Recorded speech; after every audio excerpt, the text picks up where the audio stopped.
Hi, community. This is Donna Schmid, and you're watching Eyes Wide Open. This evening, I am welcoming back Shamanic Astrologer Erik Roth, and we have a guest this evening. Her name is Farah. Now, Farah has previously supplied Erik with her birthplace, birth time, and what else? Birthplace, birth time, and birth date. And Erik put together her astrological chart. So this evening, we've asked her to prepare a few questions to ask, like what's going on in her life right now that she could use some assistance with. And Erik's going to look at her chart and help her, guide her through what's going on in her personal chart. At the same time, I'm going to be offering her some channeling, spiritual channeling advice to help her along her way. So I'm really hoping you're like the show. We thoroughly enjoyed producing it for you. So welcome aboard and let's get started.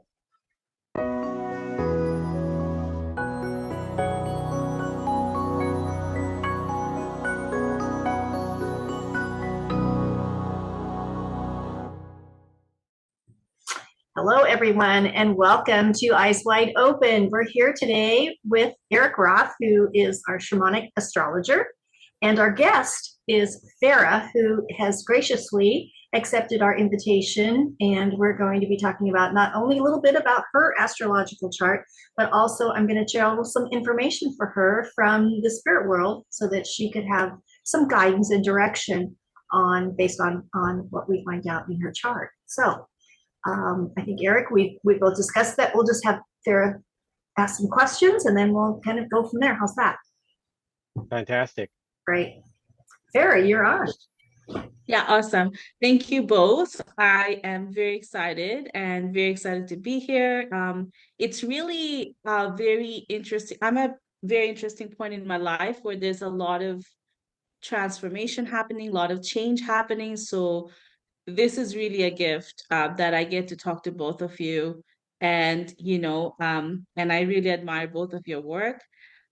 So my, as I said, I'm going more towards like a faith-based life. I'm following. I used to be an atheist, right? But now I'm finding my faith. So one of the thing, Erik, that my question will be more focused towards like spirituality for myself. And like the very first question I have is, how do I increase my faith in the universe?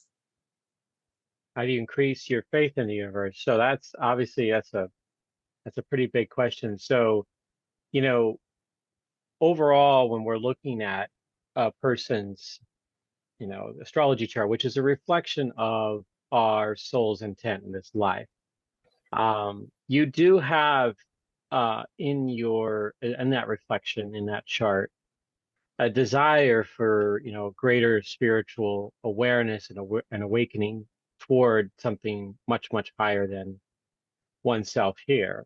And it's related to a part of your chart. Actually, was it a couple parts there? There's a couple of parts there that really help to bring out one's spiritual connection with the worlds around us, the worlds outside of our middle world. One of the parts represented there, your midheaven in Pisces in particular,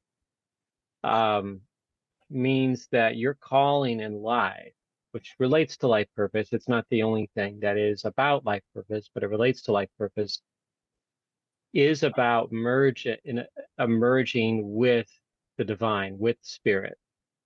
So the midheaven has this sense of like your expression out into the world. We can call it your vocation. So in your whatever we might call work, we could do for a living, it does relate to career, but it's not specifically about career. It's more about our calling out there in the world. Being in the sign of Pisces, the midheaven. And Pisces is all about feeling, heart, spiritual awareness, like merging with others out there in the world, including whether it be with other people, but also with the divine and other life. It's that emotional feeling quality that really can reach out toward the cosmos, toward everything around it. And it can, it's like utilizing your empathy and your compassion for all of that and allowing that into your heart. So if you're able to, work with that more strongly, it can ultimately help you get more rewards in life. And oh yeah, of course, increase your own pathway through spirituality. The other part of this that really I think can greatly help you is with regards to self-love. You were born with some planets in the sign of Leo, including Jupiter. And the Jupiter position for in one's chart is a reflection of their soul's intent, is about their vision quest or spiritual enlightenment path. And Leo is about creating. It's creating through self-love, and it can be something that inspires and leads and shows up in the world that can be a beacon for others.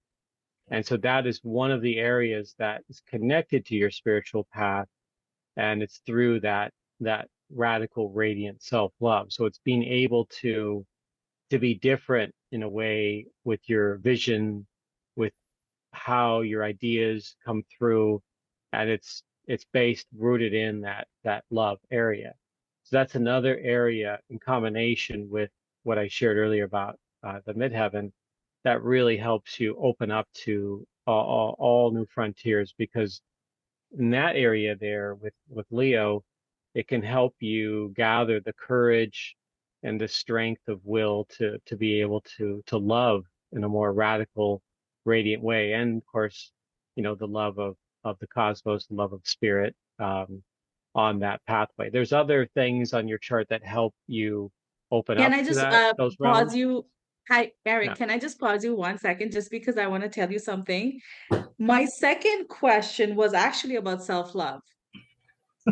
So Wow. you just mentioned that, like, I didn't even have, like, you're just like, I don't even know. Like, it's like what Donna says, synchronicity. But my Yeah. second question was like, how do I increase self-love? And you just said it, and okay, so I won't stop you. Please continue. But you were answering my second question already.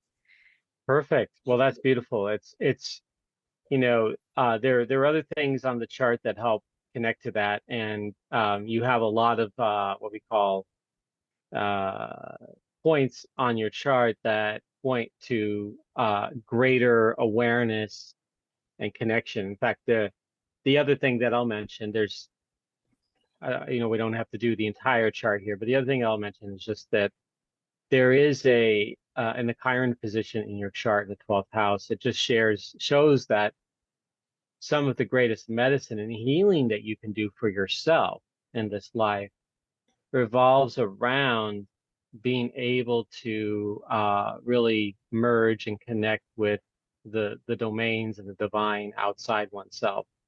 And that's not quite, I mean, it's summarizing it to a large extent.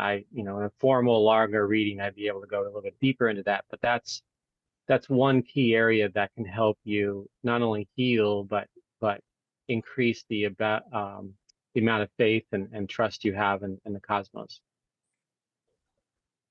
Yeah, I'm really glad you touched upon healing, because that's like one of the things that I have seen predominantly coming up for me from various signs, is that healing. And I've been told that I do have that healing power or that healing gift, spiritual gift, for myself or to share with others. Um, so we like that is part of, but what you're saying is it's part of the self-love as well. Mm-hmm. It's all interconnected there, and um, it will all is there for you anytime you want to access that. Mm-hmm. And My third, yeah, sorry, go ahead. no, I was complete there. Thank you. Oh, If, okay. if I can just kind of piggyback on that a little bit, because I was getting some downloads. And what I wanted to touch on the word healing, because the word healing has many facets to it. And it's not just about like physical anomalies, as in healing we're accustomed to, but also the healing piece of it being that it denotes a disruption in maybe energy flow or incongruency within the both physical, the emotional, mental, mental body. And what's important that Spirit wants you to understand or to really grasp or look deeply into is the fact that your connection with them is very good. But if you can incorporate that self-love, then it would be like dynamic. I mean, I can see this glowing merge happening. And I know that you understand the word with merging with Spirit, but I see this merge happening to where it's just this big glowing ball. And what is happening at that point is you're actually funneling through, if you will, and magnifying into your own essence. And so wherever you walk, wherever you place your feet, whatever words that you choose to speak, that energy is coming through. And that would be healing for whoever is standing in your presence or whoever is hearing your words or anything about you. Even just plain old friendship, they're going to be experiencing that. So it's not so much the self-love as in a human aspect of it. It is for you to really comprehend that you are already one with Spirit, and it is not a thing of you're in the lower vibration or you're in the lower earth plane, so you're not as high a vibration as the divine, because that's not true. You can experience that divine essence while in the human body. So keep that in mind when you're thinking about self-love, and then when you accept the fact that you are from divine, you are a piece of divine, if you will, a piece, better word for that, culmination of divine, then it would be more readily acceptable for you to experience that. So I guess what I'm saying is kind of keep it out of the literal sense of it and really open yourself up to the bigger perspective of what that could mean for you. Well, Donna, as I said, like it's also like I don't even know, but my third question was actually about high vibration, which you were talking about just now. So Okay. so yeah, like my third, because yeah, like I have been, I have been trying to cultivate self-love and connection with the divine. Um I'm devoting myself and a lot of my time with that.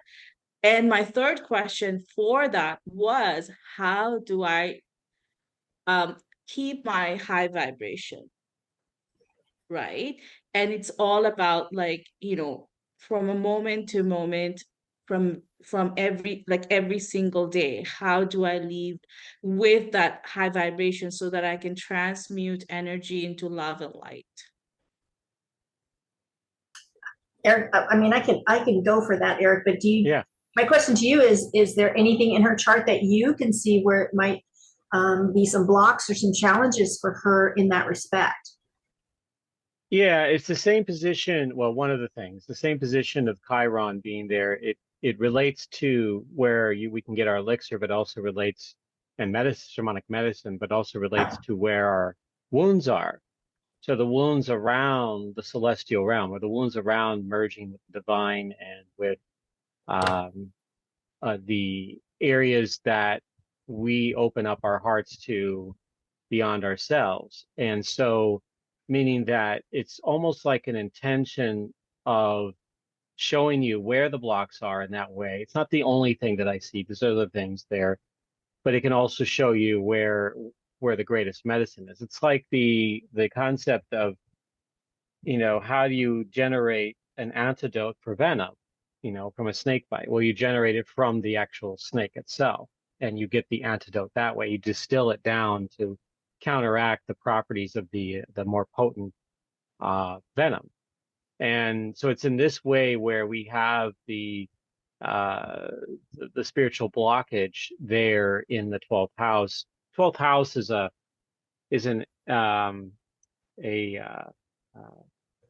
the house that represents our connection to the mystical realm, the unconscious. Traditionally they looked at it very somewhat judgmental, as like where our prison is, and mental institutions and things along those lines. But it's more about really the hidden realm shamanically.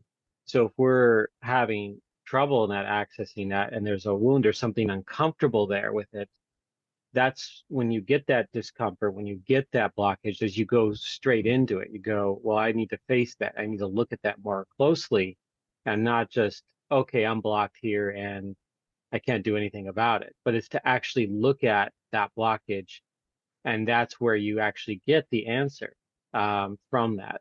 And that's what I'm talking about with Chiron's position there in your 12th house. The other thing that can show up in Erik, I'm sorry, I don't know much about astrology. So would yeah. you be able to explain like what Chiron is? Well, Chiron Like, is the healer of the group. It's the one that helps us come into a place and work on heal thyself. So we're all healers on some level, and we all have some core wounds. So like things, Chiron brings that out in us. It helps us. It shows us where our fracture is in our life. And so I mentioned the 12th house because I was focusing in on that wound there that exists in that particular house. So the Chiron is the healer, the shaman, the teacher, the one who does things differently, but from a more it's a holistic approach to healing from Chiron's perspective. So it's the psychology, and the spirituality, and of course later it can be the physical, meaning that when we have health issues, they can crop up because there's some energetic or psychological things that are going on within us, something going on that's imbalanced there. So Chiron points those out for us. It helps us understand where those are appearing. mm-hmm. Okay, awesome. Um, so in terms of like you were gonna continue before I asked you about Chiron. Yeah, there is another part to your on your chart that has to do with the mental aspects, meaning that you have 3 planets or 2 planets, and they're your rising sign is Gemini, and with Mercury and Leo too. Those are really strongly active forces, and particularly with Gemini, strongly mentally active, meaning that when we try to connect in a more lower, not lower vibration, but not as strongly active vibration. So you're coming down into a different frequency, different level where your mind is racing. Gemini though is more comfortable in that sort of that racing mode of like always being curious, always being searching out for mental stimulation and reaching for it. So that area it's an important part and where you're actually trying to develop as part of your life purpose, but it can be sometimes in conflict with this slowing down of life, with being able to really connect spiritually into that which is around you without having the mind going and trying to assign identifications and terminology, and you can get lost in all of the words and the chatter that can go on. And so that's one of the challenges that you have of connecting into spirituality is that there's all that chatter that can go on there in your brain, your mind.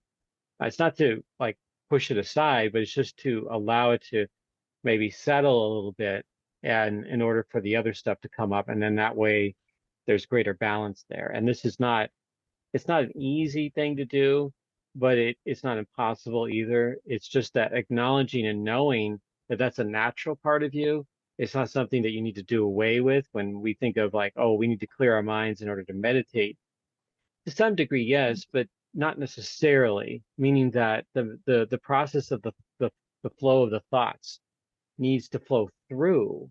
And then maybe you start bringing up imagery around something that you really want to connect with and focus in on that. And Gemini can have sometimes a hard time focusing, and even Leo to some extent. But that's where you can put that energy in, because you have that ability to do that. But then the other things can sometimes interrupt you in that way. So it's a matter of finding balance between the two so that you can have something more fulfilling. Well, I'm really glad you said that, because like it's been yeah, like it's been one of the things my spirit guides have told me, is like they gave me four principles. Number one is, no judgment. Yeah. Equals not Farah's problem. Because I will see something around me, like I don't know, anything, and I would think, like I would start thinking about a solution. So they said, no judgment, don't judge, it's not Farah's problem. My second principle that they gave was focus on yourself. So I'm really again, like so many connections here, because you said the word focus and they also said the word focus. Like focus on yourself Hmm. equals what it means, equals like they gave me a metaphor that I can understand, I can connect with. They said drive your own car, toot your own horn. Don't try to Yes. drive other people's car. Right. That, oh, you should do this, you should do this, why aren't you doing this? You know what I mean? Like drive your own car, toot your own horn. And so that's again like a Gemini, as you said, like the Gemini aspect. I didn't know I was that Gemini aspect, but like yeah, like focusing on yourself, focusing on my own car, no judgment, not Farah's problem. Yeah. And yeah. It's yeah, you have Mars, Venus, and your rising sign is Gemini. So that's like plays a really critical role in your life. And yeah, focusing can be definitely a challenge for Gemini, at least to, consistently. But you do have things that help you out. It's not like it just you never get to focus. But yes, being your unique self and being able to do it your way, that's also going to help you get the soul's rewards and be able to attain greater fulfillment in your life. Mhm. Um, I have been doing a lot of soul writing, which sort of helps me download, like, the chatter in my head into like a paper. So that's been helping. The third principle that they told me is like remember who you are. Always remember who you are. And they have been helping me like to remember who I am. Is there anything in my charts that you can tell me to help me with that, like remembering who I am? Remembering who you are and what let's so I So just they want gave, to yeah, so they gave me three realms. One is the angelic realms. So they're like, you're a multidimensional being. So there's a lineage in the angelic realms. There's a lineage in the earth realm, like, and there's a real lineage in the family, like incarnation realm. So what I'm incarnated as in this lifetime.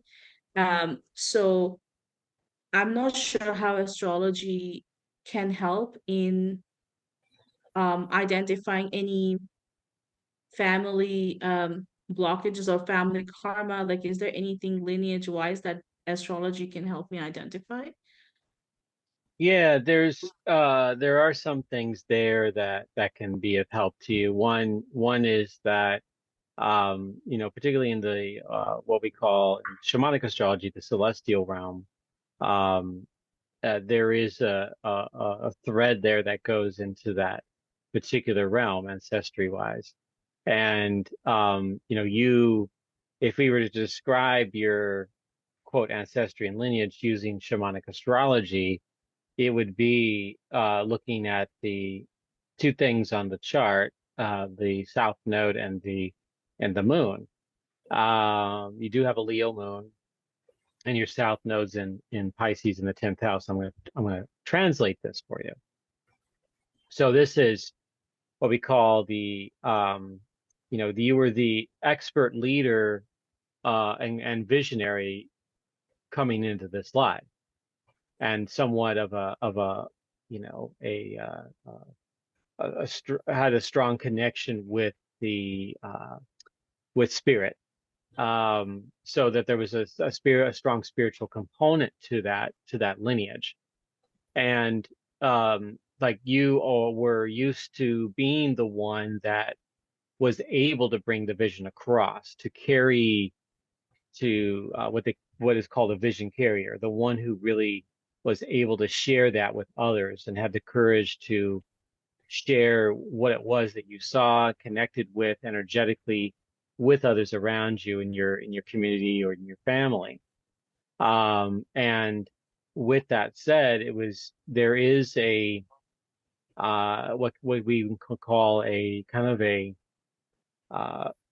just a more dynamic facet of that can break the regular conventional rules, can be more like there's a greater innovation and the unorthodoxy in the creative part of what you came into this world as.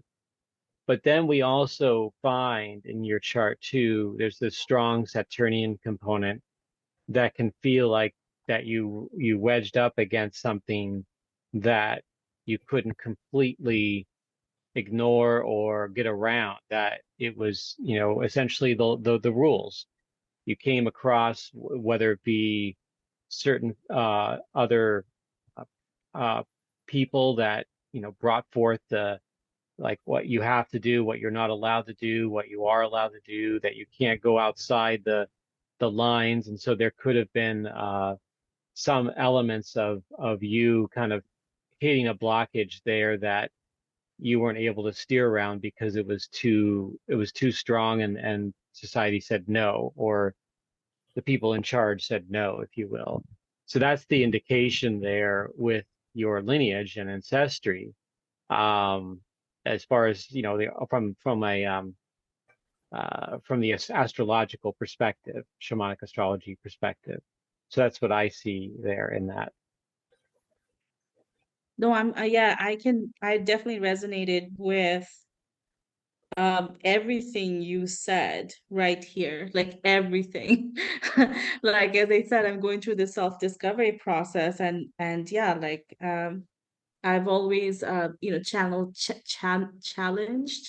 the status quo, spoke of if anything like didn't make sense to me since I was a little kid.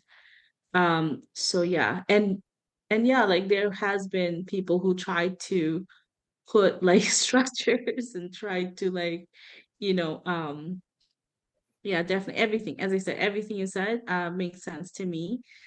um Donna, how long do we have in terms of like timing? Like I wanted to ask like what everybody kind of asks from astrology. Like these were just my core questions.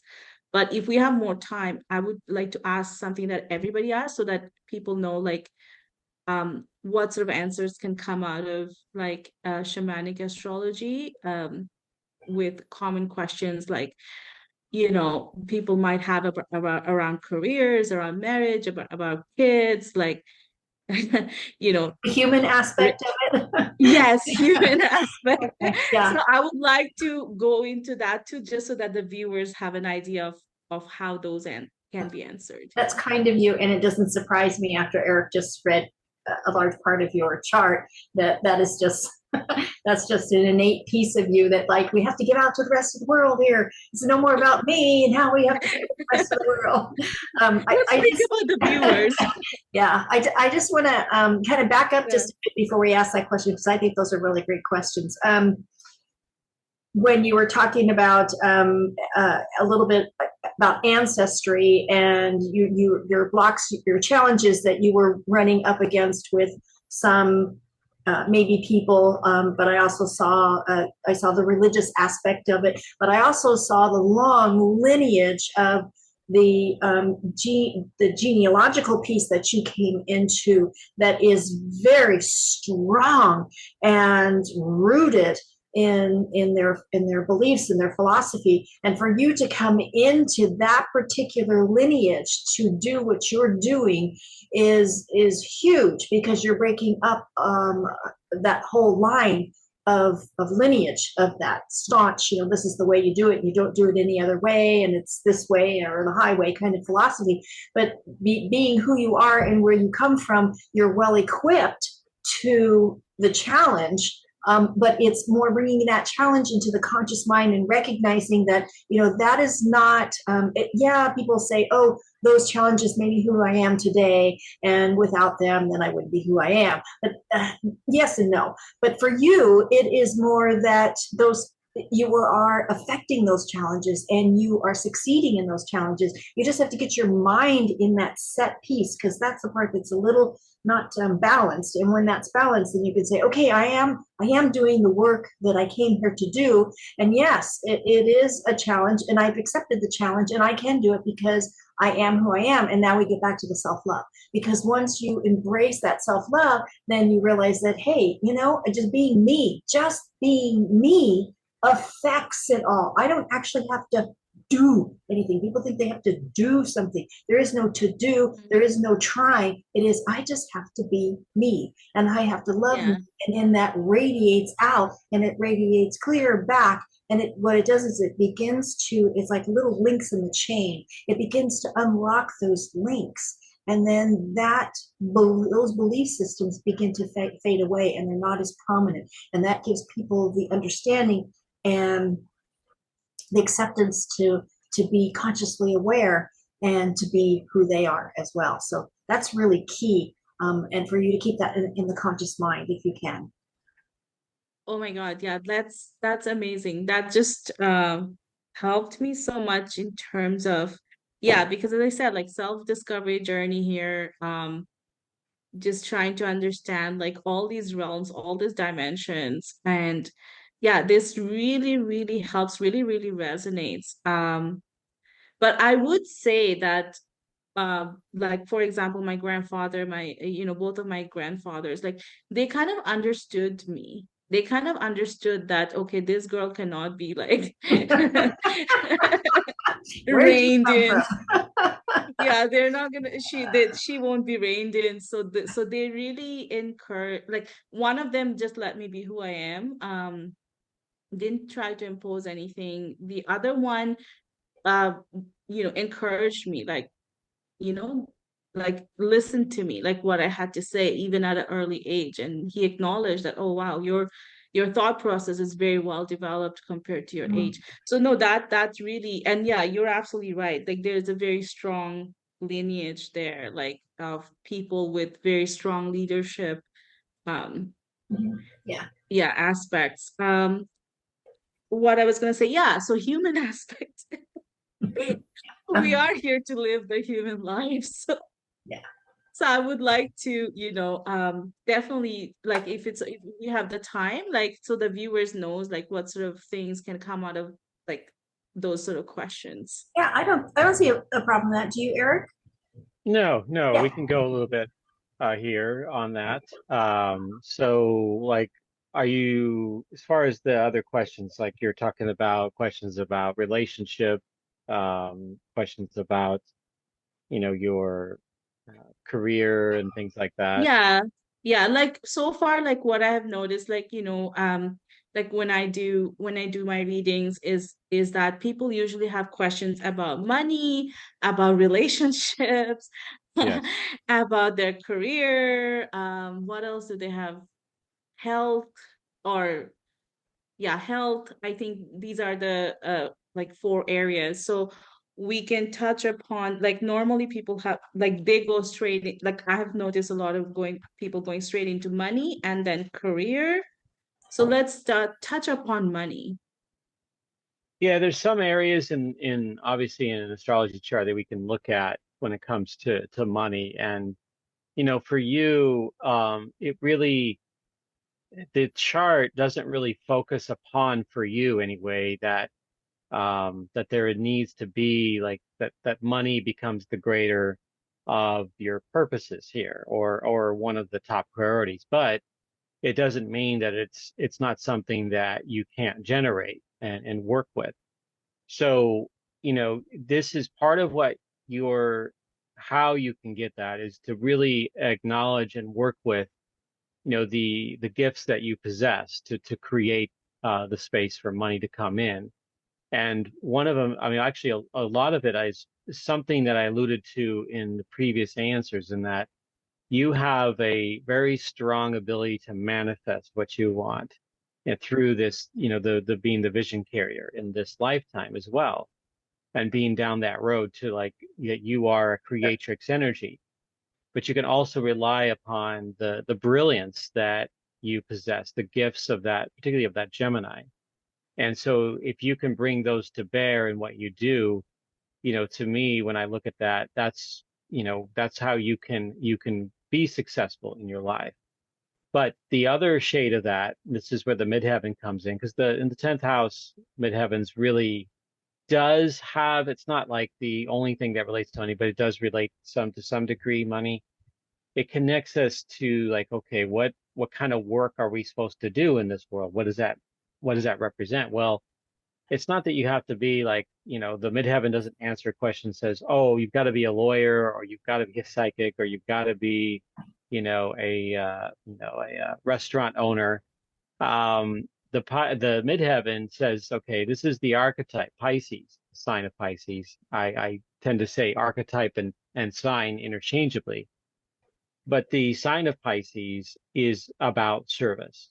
So you can generate the brilliance, the vision, having the courage to be bold in this life, but doing it in such a way where it can actually be of service to the world. So where you show up and you help other people by what you feel are service. And when I say service, it's not so much about only doing it to get, oh, I need to get it to become a millionaire. But service is you really provide a service to the community, to others.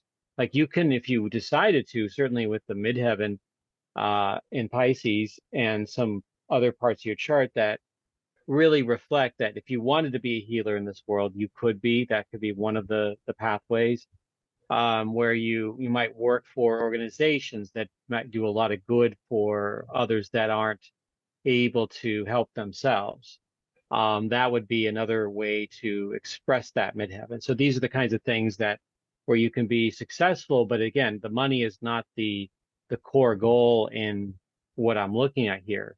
However, you do have, again, the ability to manifest what you want. And so I wouldn't, exclude the idea that you can actually generate a lot. The other thing is, the eighth house. You don't have any major issues. Like the eighth house is empty in your chart.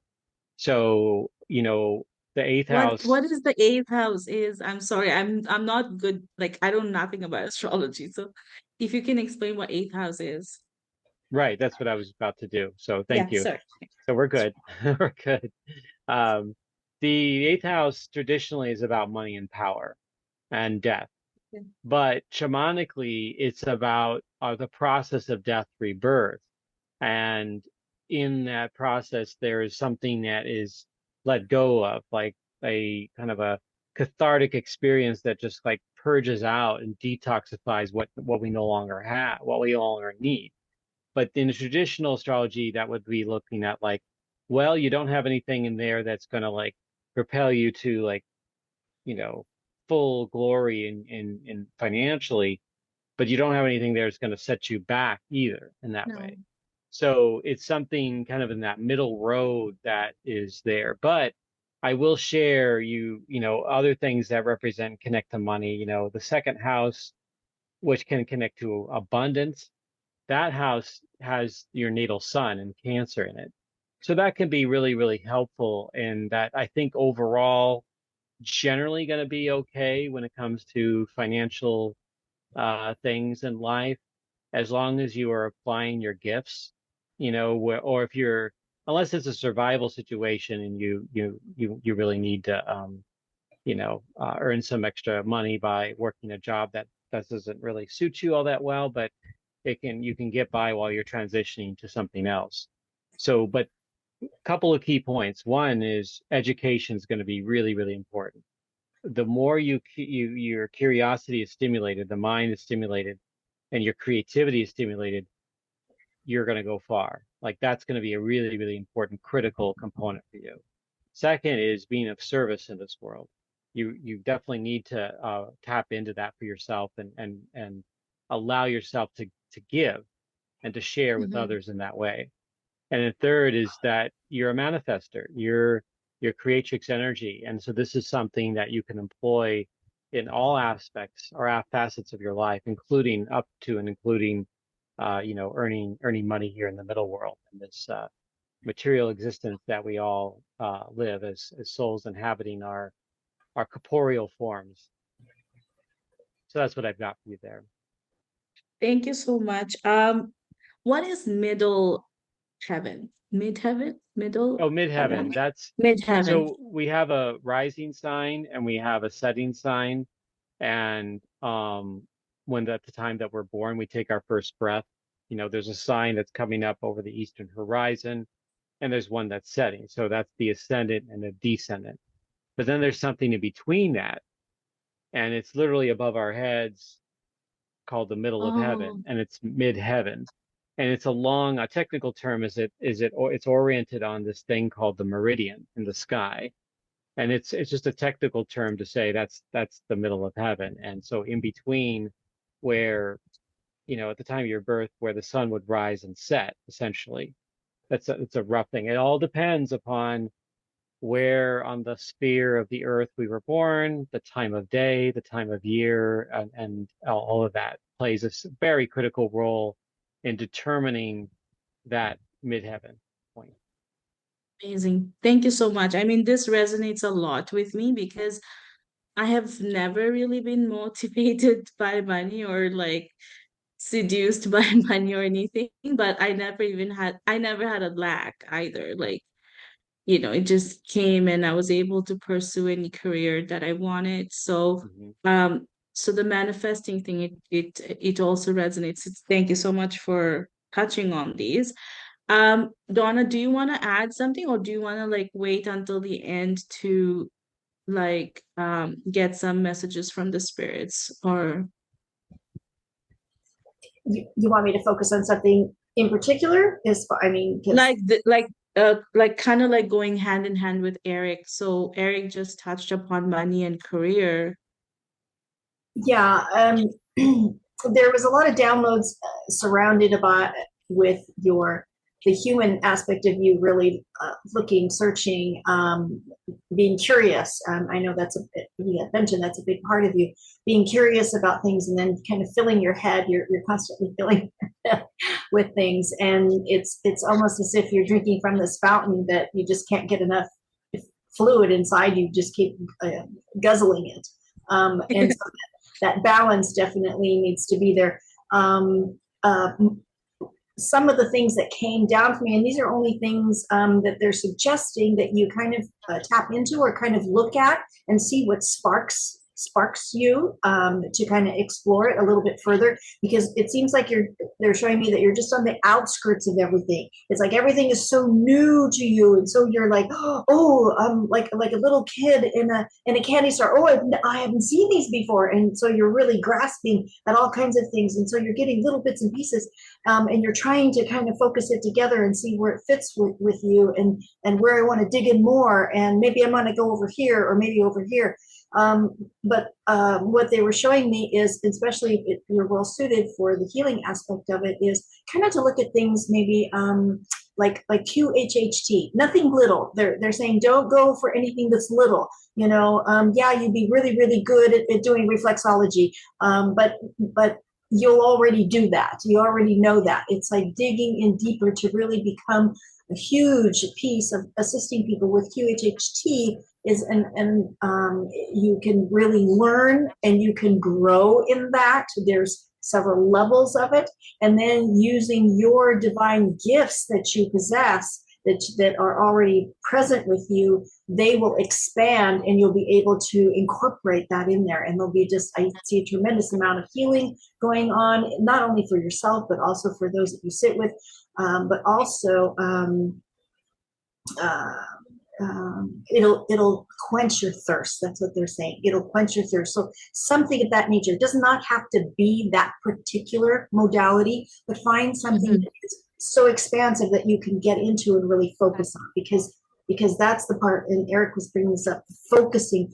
So instead of focusing on a little bit of everything, focus on one particular thing that really just drives you forward. And I do believe I've heard you say before that you did do QHHT, so that's interesting that they came up. Yeah, that's very interesting about it, but yeah, something like that. They're not trying to push you into something, but just trying to give you an idea of where you need to go to focus on. So this is really good, Erik. I really appreciate you doing this with us, and you, Farah, for being so kind to sit in with us and let us explore your innards and outards in a very unique way.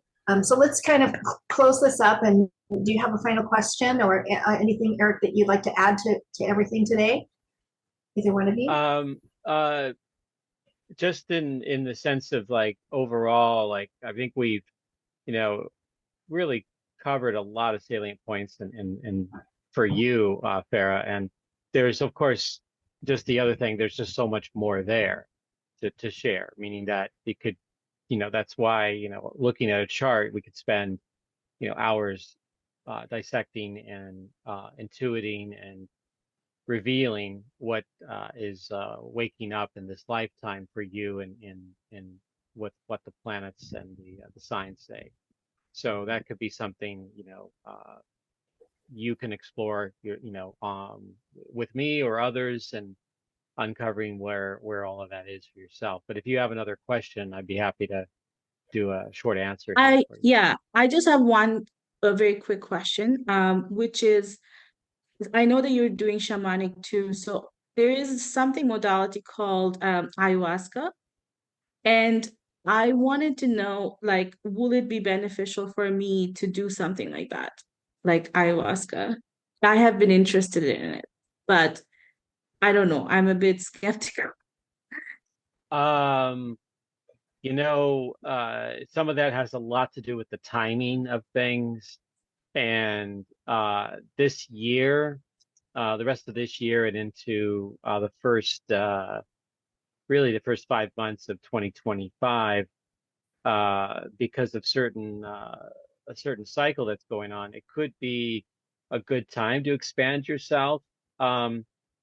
Actually, there's two cycles, which Pluto and Jupiter. Pluto, in a sense, because it's squaring opposite your natal Mercury right now through part of next year, meaning that this could help you go into the shamanic territory and kind of crack open some deeper levels for yourself. So Pluto's all about transformation and facing the fears. So, if you've got fears around certain things, this is the time to kind of confront them, to look yourself in the mirror and work with that. So yeah, I mean, there's nothing here that suggests that you need to stay away from it. But you always want to find sort of the right timing around that. And then Jupiter currently going through Gemini, and your Gemini planets, that can help expand your mind, expand your frontier, expand your opportunities. So that could be something you may want to consider going forward here with those two transits that are happening. Yeah. Awesome. My only addition to that would be to ask yourself, what is it that you're hoping to achieve by going through an experience like that? And that might help you to answer the question and face whatever you might have with it. Yeah. And to clarify, it's not a modality. It is, I don't know what you would call it, but it's not a modality. It's a resource. Yeah. And it's what's it is connected with shamanism. So maybe is that what you meant by that, Farah? Well, I had a reading done. A friend of mine did it on me, and she said something about shamanism that kind of lit up for me at that time. Mm-hmm. And I don't know much about that area, but I have been kind of interested in ayahuasca for a while. I've done a lot of research. But one thing that you said really resonated with me is that the year, like from now until the year early 2025, it's all about facing fears. And that's exactly the type of message I'm getting from my spirit guides. It's like that this is a time that if you're afraid of something, you just go straight through it. It's like a door. If Yes. you're afraid of something, just go straight, face it. Yes. Brilliant. Beautiful. I fully agree with that. Yeah, yeah. Yeah. You can actually do a visualization if you wanted to while you're meditating, and then go to, with intention, go to where that fear is, open the door and walk in and just see what it is, where it stems from. Ask questions while you're in that place, visualizing, and see what information you can glean from what it is. It's amazing some of the things that you can come back with, because it's really nothing that what you're thinking about on the surface. So yeah, that would help a lot. Yeah, I think that's exactly like would be the reason I would do ayahuasca, because it is a fear, because it's a fear of losing control. I feel like if I were, like, from what research I've done, like I'm afraid, like what am I gonna see? Like who's gonna come true? You know what I mean? Like so that is a fear, and because of that, I should do it. Well, I just want to let you know that you are not in control at all anyway. That's a fallacy. That's true. You're not in control. Yeah. Still learning here, Donna, still learning. Yeah. And when you work with spirit, it's more like what spirit has in mind for you, not what you have in mind. You can say, okay, this is good, but this over here is not quite what, I resonate with. Can we shift that a little bit? Let's do that. Yeah. I mean, there's still free will involved in that, but yeah, you're not in control. You already decided what you're going to do, how you're going to do it, and that's laid out, very clearly in your astrological chart. So yeah. Yeah. As we said, a recovering atheist right here. Yeah, face value. Just learn, Great.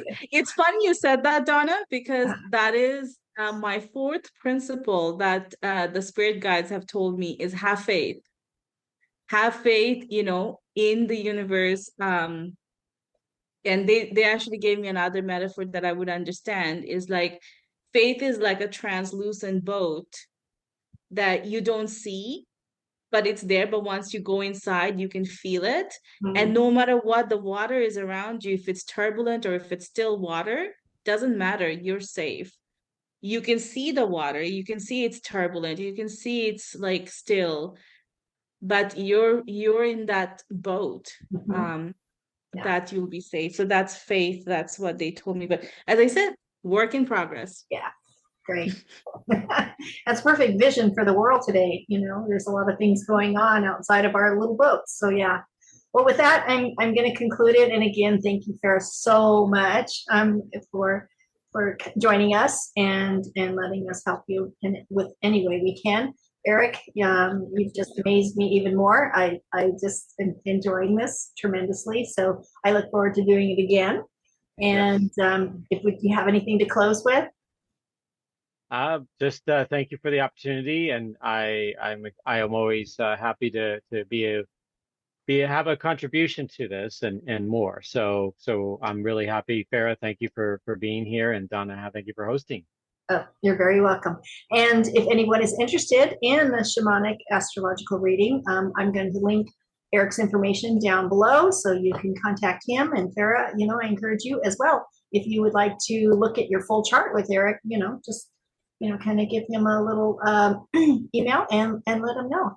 He's already got all your information, so it shouldn't be too bad. But yes, okay, everyone, have a great day, have a great weekend, and we will see you guys again soon.